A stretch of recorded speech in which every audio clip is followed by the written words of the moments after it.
Excellencies, ladies and gentlemen, good morning. Let me briefly share my thoughts on this critical agenda.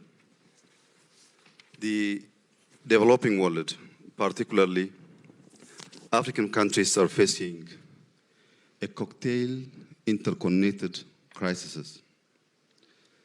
Financial crisis, climate crisis, a debt crisis, also a cost living crisis, in most places, instability. You might ask, what makes it special in Africa?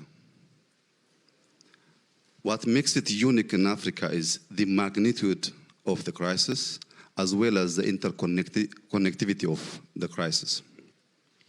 As an instance, inflation, almost in all commodities, has risen sharply in many countries. Today, daily meal for many Africans are biggest issue. Private and public debt has reached new heights.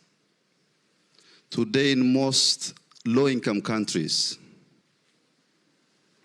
the headaches of government is not to think about development, but to think about how we can manage debt. All our effort is to manage debt instead of focusing on development. As if dealing with all these crises were not difficult enough, we also faced devastating climate effect. These all challenges are looking for huge amount of resources. Despite an elevated financial need, African countries are facing an unprecedented funding squeeze, which has aggravated the existing vulnerabilities. In my opinion, if we fix this problem in a place where we can find it in bigger magnitude, if we succeed in Africa, it will help us all to bend the arc of development history, because challenges are the largest in Africa and the needs are the most urgent.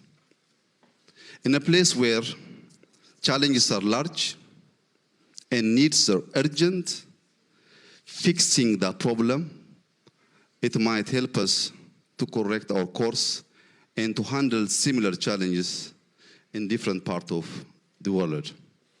Accordingly, our goal should be to safeguard macro stability, to support low-income countries, also to sustain future prosperity. So as to address this challenge, we need a robust and predictable financial safety net. Without resource, there is no way that we can address this challenge. If we use as entry point financial resources, MDBs must be at the center of this game. They are the main player of this game.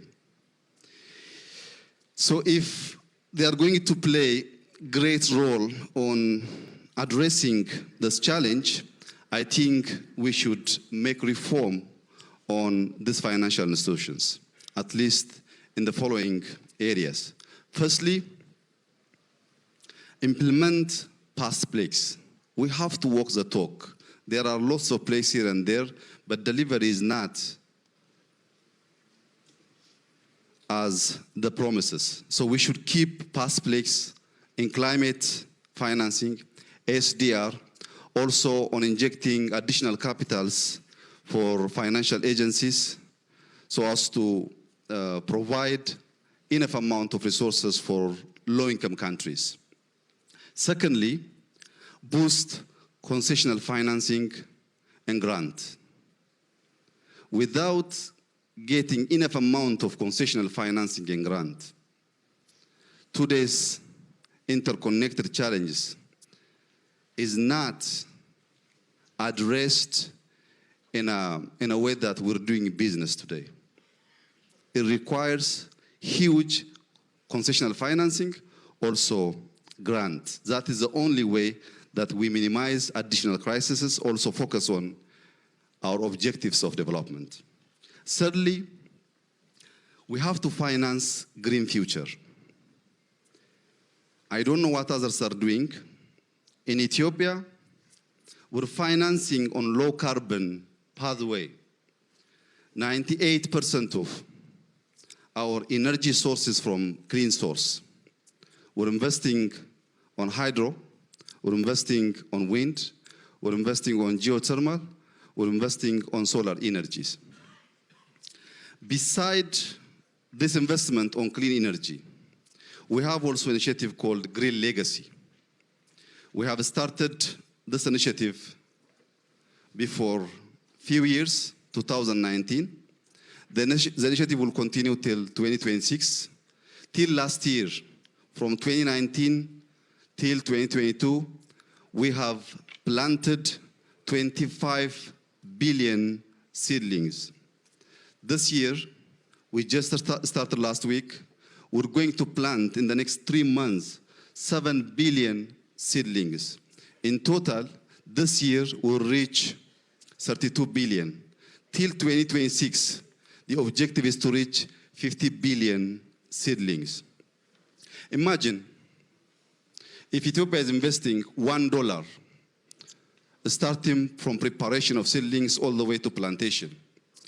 We are investing specifically on climate $50 billion. If we could collectively invest this amount of money, we can easily tackle the challenge that we're facing today. We are doing it because we're mobilizing over 25 million people every year. We do have more than 125 nurseries to prepare those seedlings. I think from World Bank, from all stakeholders, supporting these kinds of initiative would help us to tackle the current challenge that we all are facing. But from our side, we're doing it, we'll continue to support neighboring countries to join us this Green Legacy initiative. The last but not the least is to reform multilateral developmental banks. I'm sure the new CEO, the new president of World Bank, is the lucky person. I'm sure he will not stay in the office for a couple of years and leave us without doing significant reform which will impact all of us. We Africans are expecting World Bank and other multilateral developmental banks to focus on poverty reduction, also on boosting shared prosperity. I thank you. Thank you, Prime Minister.